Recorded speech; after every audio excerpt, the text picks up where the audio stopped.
Hey everyone, it's Ross here from Uni Shoots. I hope you're having an amazing start to the year. I'm getting in touch because I've decided to put together an amazing video series to teach you, comms managers at universities, how you can get the most out of video, social media, and lots of different cool pieces of technology this year. This whole series is all going to be about me teaching you some of the knowledge that we use when we're creating videos and social media campaigns, as well as some little tricks and habits that we've picked up along the way that can make our lives and your lives a whole lot easier when you're working with videos or social media. So if you're working with video as part of your marketing at the moment, I suggest that you stop what you're doing and take on board this next tip before you go anywhere, because this tip is going to be the one thing that's going to guarantee that you get views on your videos, but more importantly, that you're getting the most out of your marketing campaigns and actually using the video to hit your targets. So what is the one thing that's going to guarantee that you're going to get views on your video? Well, that thing is making sure that you adapt the video to whatever platform it is that you're posting it on. Facebook, Instagram, YouTube, any other method of posting your video. You've got to make sure that you're following those specific rules of that platform. Otherwise, they're not going to give you the reach that you need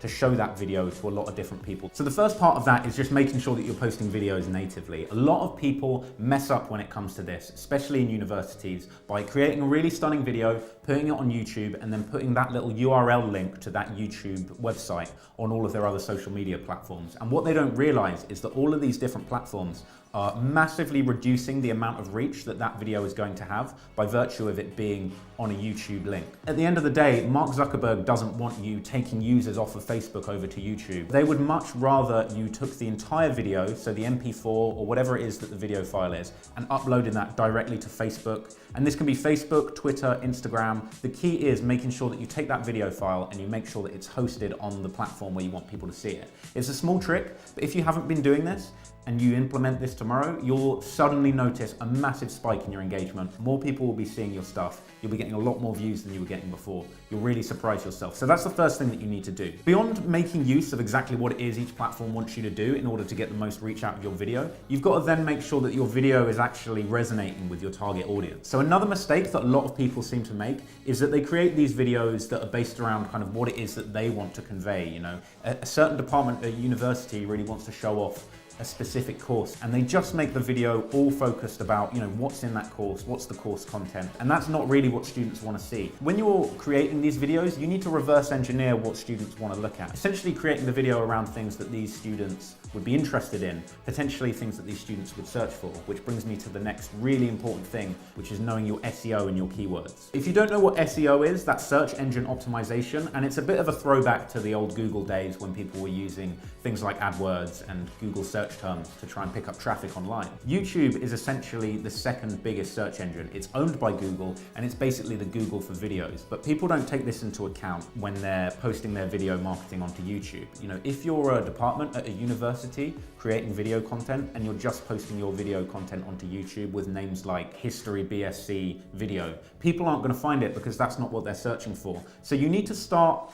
at the end essentially and work out what it is that students are going to be searching for initially, looking up the search terms and the things that they're actually already going to be looking for, and then tailoring the title of your video and ultimately the content of what you're going to show people around that. And once they're looking at your university video, it's a lot easier then to link them through to your channel or through to your other videos about different courses they might be interested in. So this is just a really key thing that you need to keep in mind. And like I say, I wouldn't make another video until you've really thought about this. Now, if you're a little bit clueless about this, and like a lot of people that, you know, work in different places where you're not necessarily exposed to these concepts very often, you might be wondering how on earth you're going to find out what it is people are searching for. Luckily, there's some really good and free tools out there that you can use. There's a really great tool for YouTube called vidIQ, which you can download as a plugin for Google Chrome, totally free, and that will basically allow you to search and look at the most popular hashtags, terms on YouTube that people are searching for, and it also plugs in over the top of YouTube so that you can look at what other channels and other videos have used as their hashtags and search terms in order to find people to be an audience for that video essentially. Another really great resource that you can use is the Google Keyword Planner, which is essentially what people used to use for classic SEO, which is a free tool that's on the Google website that will allow you to essentially look up what the most popular keywords and search terms are. I hope you found that helpful. That was my first tip and single thing that you should definitely be doing before you go anywhere with video. Make sure that you know what kind of words that your students, staff and stakeholders are searching for to make it easy for them to find your videos, find your content, and ultimately find your university. University. A lot more videos like this are available from me. Make sure that you check them out and get all of my knowledge. And if you ever need any help or advice with video, get in touch with me, Ross at Uni Shoots. Thanks.